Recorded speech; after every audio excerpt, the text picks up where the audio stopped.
ये जो कैंप है 34 RR करारी है। यहाँ पे ऑलमोस्ट सुबह 9 बजे से कैंप स्टार्ट हुई है। अभी तक हमने 300 से आसपास जो है जानवर देखे हैं।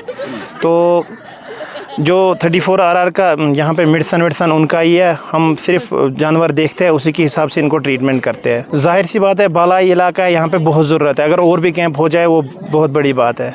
तो इस अभी तक ये 2 कैंप पहले कर चुके हैं, ये तीसरा कैंप करे। मेरे ख्याल से बहुत ही बढ़िया है। इन लोगों की खुशकिस्मती है, इनके यहाँ कैंप हो रहे हैं। बहुत बढ़िया है, लोग खुश है, लोग आ रहे हैं, दवाई ले रहे हैं, यहाँ से फ्री ऑफ कॉस्ट मेडिसिन मिल रही है, ट्रीटमेंट मिल रहा है। आपका शुक्रगुजार है। क्या नाम है आपका? गुलाम हमीद चेची। अच्छा। हालन। आपने अच्छी से दवाई दिया, आपका बहुत शुक्रगुजार है गवर्नमेंट का, और आपकी फौज का भी शुक्रगुजार है। इधर कोई भी नहीं आता, बहुत उल्टा इलाका है।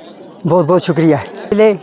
और भी दवाई मिली, लाख को दर्द था, पेट को दर्द था, सब दवाई मिली। बहुत बहुत शुक्राना है आर्मी का, बहुत बहुत हम शुक्र करते हैं। हम तो हिमाचल का सब कुछ खाते पीते हैं। बहुत बहुत शुक्रिया है, अच्छी से दवाई दिया, बहुत बहुत शुक्रिया। पैसा किसी ने नहीं लिया, हाँ फ्री में सारा कुछ दिया। फ्री में सब कुछ दिया।